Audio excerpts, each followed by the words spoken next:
Granblue Fantasy Relink is the long-awaited JRPG from developer Sidequests. This game was in production for many years and has faced a multitude of delays. Thankfully, the studio has managed to deliver a game that is sure to satisfy both fans of the franchise and newcomers alike. The amount of effort Sidequests has put into this title is apparent throughout its reasonably sized campaign. Although the narrative itself wasn't anything to write home about, the characters are engaging enough to get you invested in the story. For those unfamiliar with the franchise, it follows Gran and his crew of sky dwellers who are searching for a mysterious place called Estalucia, where his father is waiting for him. If you've never watched the anime or played any of the games, you won't have to worry about being lost or confused if you just want to jump into this blind. The story is pretty accessible, and the game includes a glossary detailing the different facets of Gran's world. Relink picks up as the group is suddenly attacked by monsters and temporarily split up when Gran tries to save his friend Lyria from falling off their airship. Once they're reunited with their friends, they head into the village of Foka, where they meet Roland, a respected figure of that community. While assisting him in his investigation of a tornado caused by a powerful being known as a primal beast, the Grand Cypher crew encounters a religious militant group known as the Church of Avia. The majority of Relink's plot revolves around Gran and his friends trying to rescue Lyria after she's kidnapped by the church's leader Lilith and her son Id. Along with retrieving their comrade, they must also thwart Lilith's scheme, which if fulfilled could mean the end of the world. As I alluded to earlier, the story itself is nothing special. It's a decent narrative that didn't do anything too surprising or memorable to have a lasting impact on me. At the very least, the main cast is pretty likable, and the English voice acting is solid. Where Relink's campaign shines is through its big set pieces and unique scenarios that offer something different outside of its usual combat. There was one particular action segment later in the story that was really cool and totally unexpected. It definitely scratched a certain itch for a specific style of game that I've been craving for more of. Anyway, Relink's campaign also includes a handful of large-scale battles that were very exciting and dynamic in what the player is tasked with doing as they fight. For example, there's a segment early on where you're boarding other airships and taking them down while fighting hordes of enemies in the process. You even have to use the Grand Cypher's ether cannons to defend your ship. In general, the developers do an excellent job of providing the player with enough variety gameplay-wise to keep things fresh throughout the main story. This diversity also extends to the different environments players will traverse. I was surprised by how spacious some of these areas are, and how much there was to find if you went off the beaten path. As you explore these places, you'll come across items and chests, as well as fun little challenges that have great rewards. For instance, the contents of shrouded treasure chests can only be obtained after collecting all of the mirage stones that appear before time runs out. These were a nice little distraction that reminded me of similar challenges in old school 3D platformers. As you make your way toward the main objective, you'll come across large green crystals, referred to as hallowed ground, which refill your potions when interacting with them. They can also be used to either upgrade your weapons, purchase items, or save your game. These give players a chance to prepare for what's coming next without having to go back to town, and are placed appropriately throughout each level. Each chapter contains one or more bosses that you'll have to defeat. On the normal difficulty, the story was fairly easy up until chapter 8. There were only a few instances where I felt the need to grind so that my characters were strong enough to face some of these stronger foes. Grinding is more of a necessity during the epilogue chapter, where you'll gain access to much harder quests that will require a highly leveled party and better gear in order to complete. Although the majority of boss battles were designed well, there were several that were awful. Most of these fights aren't too bad if you pay close attention to the enemy's attack pattern and how they change their tactics depending on what state they're currently in. Chapter 6's final boss battle is by far the worst one in the game. While the scale and scope of this fight is admirable, it is way too drawn out, and it's extremely difficult to avoid certain attacks given how you have to tackle a specific part of the battle. Even with certain cues from Gran's flying dragon friend Vern, I still had a rough time with this one, since he'd always comment on things super late, so I couldn't react in time. Regardless, I still think the difficulty curve is very reasonable, especially when you consider that there is an auto assist mode that can be enabled, which has the game attack and dodge for you. This is a really useful feature for AFK grinding materials later in the post game. Anyway, Relink's main story is paced fairly well, as Cygames steadily presents new features and areas for players to explore. The beginning of Chapter 6, where the city of Seed Hollow is introduced, is the slowest part of this game. I found the initial section of this chapter where you're forced to do little jobs around the town to be very boring. These tasks all boil down to you talking to NPCs or going to a specific spot to trigger an uninteresting cutscene. Thankfully, things pick up once you travel to the ruins of Dolly Island. The way you can slide across this desert land is pretty fun, and I'm glad the developers thought to add these green boosting portals that make you go faster. I just wish the base speed was a bit quicker, then it would have been perfect.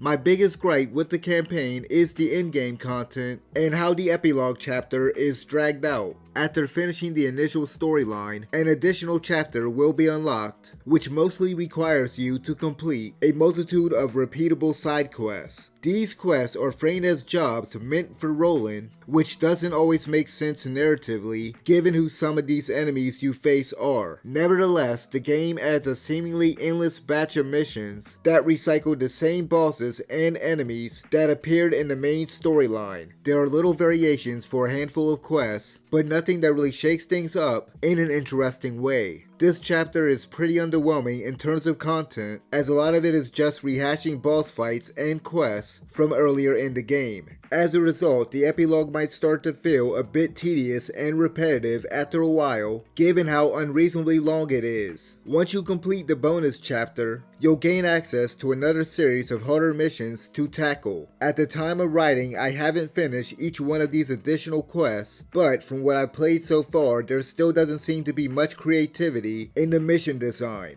Relink has over 100 side quests, which are accessible via the quest counter in Foca Village and Seed Hollow. The primary goal of each quest is largely dependent on its type. There are multiple kinds of side quests designed specifically to help players grind for what they need. For example, Horde quests task the player with defeating waves of enemies and are useful for grinding materials needed to upgrade your weapons. Defense and conquest missions are also great for acquiring materials used to forge new equipment for your party. The former involves you protecting a hallowed ground from waves of enemies, while the latter tasks you with going through a level and killing every enemy along the way. Those looking to level up their characters quickly will want to tackle some boss or survival quests. As the name implies, boss quests pit you against a powerful enemy that you must defeat. These are usually major or minor bosses taken straight from the campaign. They tend to drop some really valuable treasure, and you can gain a good amount of experience from beating them too. Survival missions consist of fighting waves of enemies until the time runs out, and in some cases may be a quicker alternative than grinding bosses to level your party up. Exploration quests are supposed to be good for farming experience as well, but I've only come across one of them so far. In addition to the main goal, each side quest has 3 optional objectives to tackle that will award you extra points toward your rank upon completion. The higher your rank, the more rewards you'll receive at the end of each mission. These quests can be completed either offline with AI companions or online with up to 4 players. Although it's entirely possible to finish most quests solo, there were several high difficulty missions available in the post game that are probably best tackled with other players as opposed to AI. Depending on your skill and how you build out your character, you might hit a wall at some point when attempting these missions alone. The AI for your party members is typically very competent and reliable, so you shouldn't have much trouble when playing by yourself. I rarely had to worry about them constantly losing too much health or getting knocked down. They're totally capable of holding their own against just about any enemy as long as they aren't grossly underpowered. Even so, they always prioritize healing the player when their health is low or reviving you when you're down. I hate to admit it, but my squad definitely helped carry me through some of the game's tougher battles. The only gripe I have in regards to the partner AI is the inability to issue commands to them. This would have been a useful feature to have since you can't control when your party members activate certain skills or how they behave during battle. The most you can do is change settings related to the activation of Skybound arts. Tackling quests online with other players can sometimes be a faster alternative than doing them alone, provided that the game is able to find you a session to join. I had a difficult time trying to get into a mission through the quick quest option when I initially began playing co-op a couple weeks after launch. The game failed to connect me with other players numerous times, and I've received several network errors as a result. Others have reported having a similar experience more recently, but thankfully this hasn't been a frequent occurrence. Hopefully Sidequests will fix whatever is causing these matchmaking issues soon, because the rest of the online experience is actually very enjoyable. Once you finally get into a quest, everything runs smoothly. Despite all the chaos of 4 players hurling skills at a horde of enemies, there was never any noticeable lag or input delay. Whether playing online or offline, Relink's combat feels great and the controls are very responsive. The battle system is solid and it has a decent amount of depth to it. That said, it might take a few hours to get the hang of things as the game introduces many mechanics in the beginning. I was a bit overwhelmed at first given everything that they throw at you within the first hour alone. Thankfully, you can read up on every facet of the battle system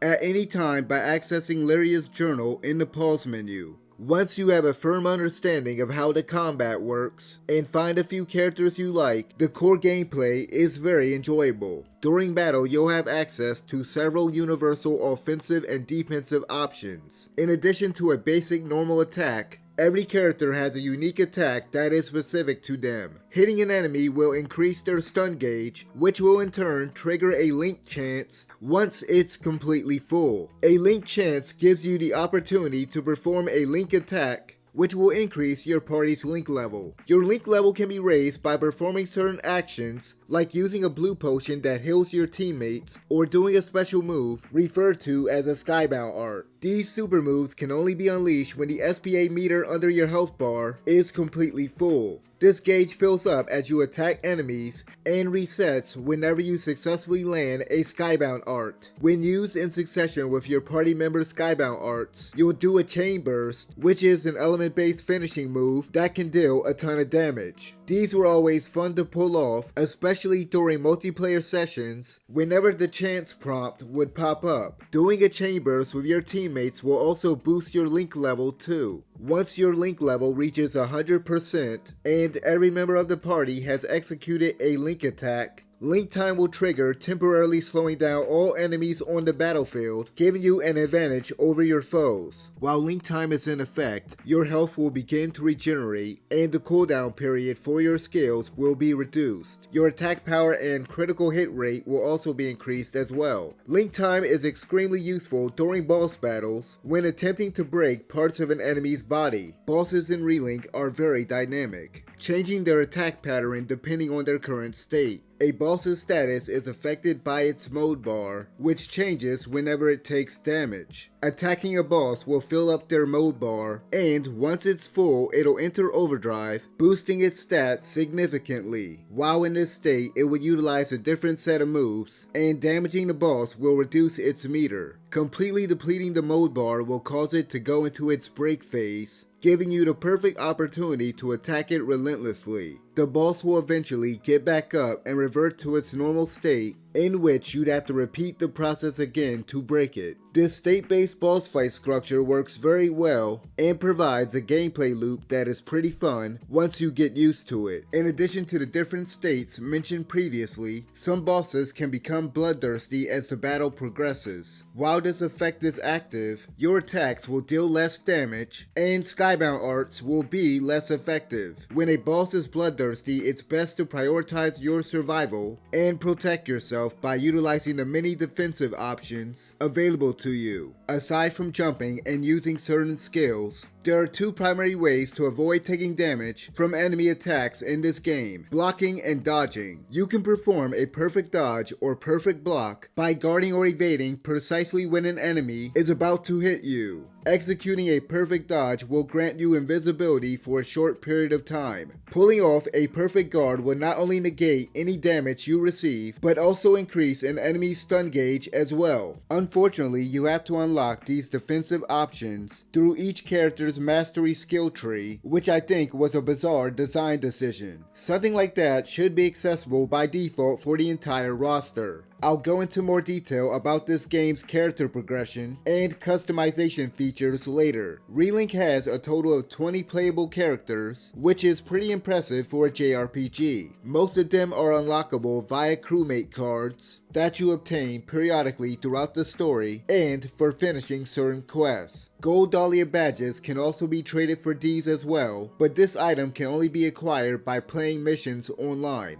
Anyway, the developers have made each character feel distinct from one another by giving them their own unique moveset, skills, and mechanics. For example, Kron's support skill, Adept Arts, increases in level each time you perform a combo finisher, which in turn affects the strength and duration of his other skills. This differs from other passive abilities such as Catalina's Blue Radiance or Vayne's Proof of Valor that rely on building up a special gauge in order for you to utilize it. Once Catalina's Ares gauge is full, performing certain actions will automatically summon Ares to fight alongside you, boosting the strength of your skills and Skybound art. On the other hand, filling up Vayne's beatdown gauge allows you to perform a powerful combo that expends the energy you built up with each of his wide attacks. Out of everyone in Gron's main crew, I preferred the long-range characters like the gun-toting Rackham and the little mage Io. They made the early game bosses much easier to deal with since I could just fight them from a relatively safe distance. I eventually gravitated towards some of the unlockable short to mid-range characters like Siegfried, Vayne, and Vasaraga before settling on my main, the spear-wielding Zeta. I really like how every character plays differently from each other and has a cool gimmick that makes them stand out. For instance, after performing a full combo or using certain skills, Zeta will do a high jump off the enemy, launching herself into the air. Once airborne, you can press the attack button again to perform a dive attack. If timed correctly, she'll jump off the enemy again, thus starting an aerial attack loop, which boosts her power each time you perform this action successfully. This felt so good to pull off, and it reminded me a lot of the homing attack from the 3D Sonic the Hedgehog games. Zeta also has a parry that will allow you to pull off successive airborne loops by timing your button presses correctly. Her partner Vasaraga has a much more grounded fighting style and is way slower by comparison. He's a solid attacker that is built more like a tank rather than a pure damage dealer like Zeta. Vasaraga's skill set enables him to roll with the punches as you unleash powerful attacks on your foes. His support skill, Feel No Pain, grants him different buffs depending on the level of the Grin-Off gauge. This special bar increases each time you land a charged unique attack on an enemy. Vasaraga's other passive ability, Mila's Unleashed, enables you to increase it manually by pressing the unique attack button outside of a combo. It also gives you a Stoutheart buff, which is essentially super armor that prevents you from flinching when taking damage, so you can continue fighting uninterrupted. Those that like to play aggressively will likely enjoy using this character. Relink's roster is varied enough to support a variety of playstyles, and learning each character is a fun endeavor. Overall, Relink's moment-to-moment gameplay is excellent, but it is by no means flawless. I've encountered a couple issues that hopefully will be addressed in a future patch. Unfortunately, the targeting system could use some fine-tuning. There were times where I would attempt to lock on to a nearby enemy, only for the game to target one that was further away from me. The auto-lock could also use some work, as it can be a bit problematic when multiple enemies are on screen. I've had instances where the game kept switching targets, so it's best to hard lock onto enemies you want to focus on. The other problem I noticed throughout my playthrough was camera related. There were a few times where the camera positioning made it hard to see during battle, but luckily this wasn't a common occurrence. These problems shouldn't hinder your experience too much, but it would have been neglectful of me not to at least mentioned them. Given that this is an RPG, leveling up your characters and customizing their loadout is vital in order to make them stronger. Each time a character levels up, you automatically gain mastery points, which can be used to unlock different nodes on their mastery trees. Points can also be acquired by opening chests or completing quests from NPCs and the quest counter. These points are accumulated universally and can be distributed freely across all your characters. The mastery system allows you to boost a character's stats and unlock new skills to use in battle. There are 3 types of masteries: offense, defense, and collection. Offensive mastery trees are designed to help increase your damage output and usually contain nodes that raise your attack power, critical hit rate, and skill damage, among other things. On the other hand, defensive mastery trees include upgrades that further improve your survivability. These pathways typically feature nodes that increase a character's health and various resistances, as well as enhance the effectiveness of healing spells and potions. Unlike the other 2 masteries, the collection mastery interface isn't structured like a skill tree and functions a lot differently. This type of mastery features both offensive and defensive stat boost, which only become accessible after forging and upgrading weapons for each character. Relink's progression system isn't very rewarding in the beginning, as a lot of the enhancements you unlock early on are very minuscule. I didn't feel as though my character was getting any stronger until much later in the story. After completing the campaign and progressing through the post-game content, you'll gain access to more of the offense and defense mastery trees. Upgrades and modifiers start to get really expensive as you progress down these trees. Fortunately, the game is very generous when it comes to rewarding the player with mastery points, and the in-game stat boosts eventually become worth the hefty investment. That said, most of the stuff you unlock through the mastery system isn't very enticing or exciting. Aside from acquiring certain skills, unique modifiers, and the occasional sigil slot, there just isn't much to look forward to as you advance down each pathway. There's a disappointing lack of creativity in regards to some of the passive enhancements you can unlock. Nevertheless, one aspect of this system that I kinda appreciate is the overmastery feature, which is unlocked once a character reaches level 80. It allows players to spend points to receive 4 random stat boosts. The quality of these stat bonuses and the amount of points required to obtain them is dependent on the level of overmastery you select. The stat increases granted from using this feature can be quite significant, which gives you an incentive to collect points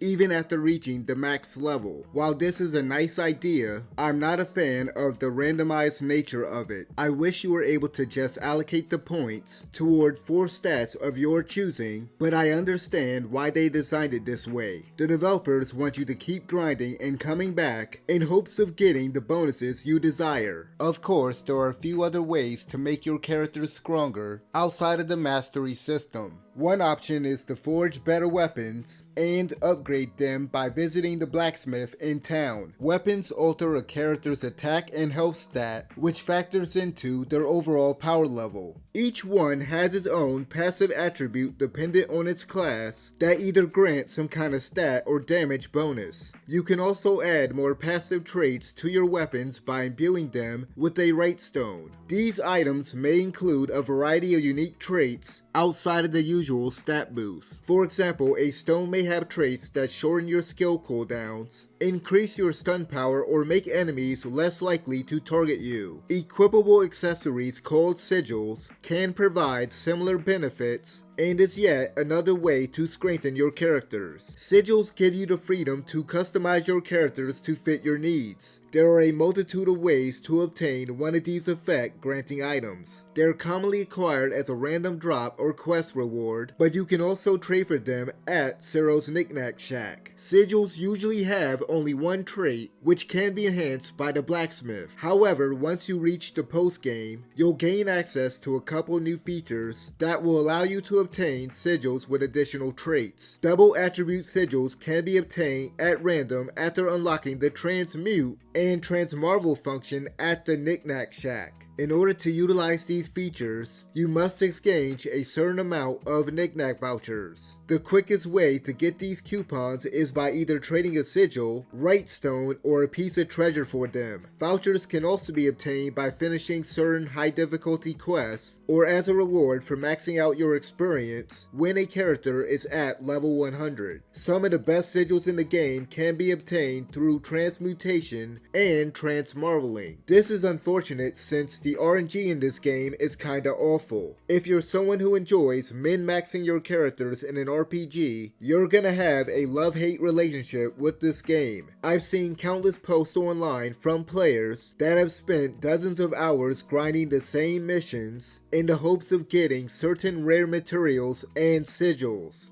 Trying to get the best gear in this game to maximize your build is a massive time sink, but if you like that kind of grind, then this won't be an issue for you. In addition to equipping better weapons and sigils, you can also complete Fate episodes to increase your character's base stats. Fate episodes are character-focused stories told entirely through text and voice acting. These give players a look into the lives of the cast and is a decent way for newcomers to learn about them. With that said, I wish the developers put a bit more resources into this aspect of the game. Fate episodes are presented in such an unengaging way, with text being added to the screen on top of a static image. A simple slideshow with some effects added in periodically would have been a better alternative than what they did here. The solid writing and voice acting really kept these from being a total slog from a narrative perspective. Presentation aside, each character has at least 2 Fate episodes that feature a gameplay segment that differs depending on the situation. Some may task you with defeating a boss or exploring an area and taking out enemies. Finishing these short scenarios will unlock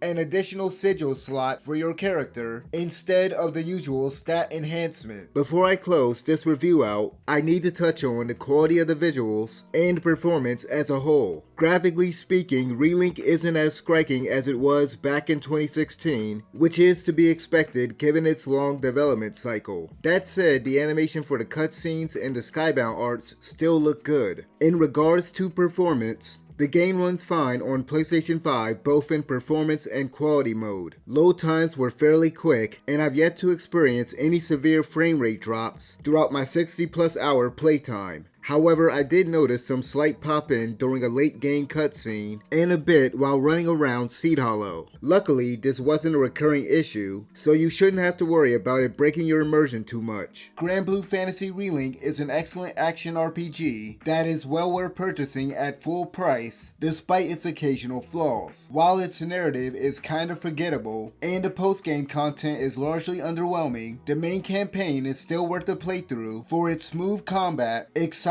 set pieces, and well-produced cutscenes. The progression system is dull at the start, and some of the unlockables are uninspired, but the customization features at least give players enough flexibility to create an ideal loadout for their favorite characters. Anyway, if you played this game, let me know what you thought about it in the comment section below, and as always, thanks for watching.